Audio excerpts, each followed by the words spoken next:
2005 mengenai 3,9 juta anak yang tak bersekolah yang terkait dengan sila kedua. Nama saya Nabila Samakusuma.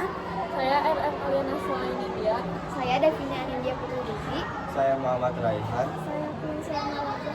Saya Rafa Febrilian Saputra dan satu lagi Lepda Menggala Diobok Pembayu. Pertama, saya akan menjelaskan mengenai berdasarkan sila kedua, nilai-nilai yang terkandung mengakui persamaan derajat, kesamaan hak, dan kewajiban asasi setiap manusia tanpa membedakan suku, keturunan, agama, kepercayaan, jenis kelamin, kedudukan sosial, warna kulit, dan sebagainya. UUD 1945 pasal 28-nya ayat 1, pasal ini secara eksplisit menyatakan setiap orang berhak mengembangkan diri melalui pemenuhan kebutuhan dasarnya, berhak mendapat pendidikan dan memperoleh manfaat dari ilmu pengetahuan dan teknologi, seni budaya demi meningkatkan kualitas hidupnya dan demi kesejahteraan umat manusia.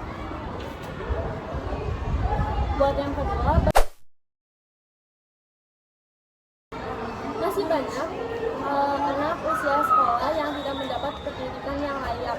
Sangat bertentangan dengan pasal 28C UUD 1945 yang menjamin hak setiap orang untuk memperoleh pendidikan. Jumlah 0,9 juta anak tidak bersekolah menunjukkan bahwa hak dasar mereka belum terpenuhi.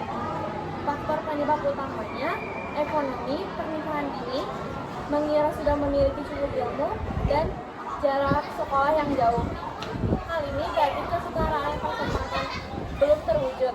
Padahal pendidikan adalah hak fundamental yang menentukan masa depan bangsa. Negara harus lebih serius memastikan semua anak bisa sekolah tanpa kendala biaya ataupun kondisi sosial. Yang ketiga, ada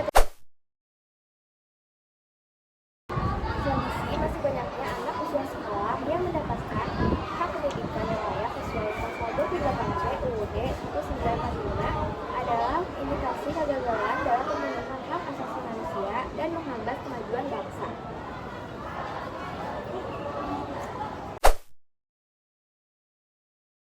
Ya, pernah. Karena di luar sana masih ada yang tidak dapat mendapatkan pendidikan yang layak karena keterbatasan ekonominya.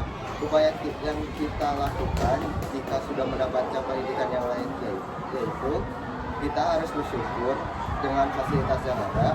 Selain itu, dengan kita mendapatkan pendidikan yang layak, dan kita juga harus berusaha untuk mencapai cita-cita kita karena di luar sana ada beberapa orang yang tidak mampu serta tidak mendapatkan pendidikan yang layak. Tapi mereka tetap berusaha dan bersyukur dengan keadaan mereka. Oleh karena itu, dengan kita mempunyai pendidikan yang layak, kita semakin termotivasi untuk mencapai masa depan kita. Selanjutnya yang kelima,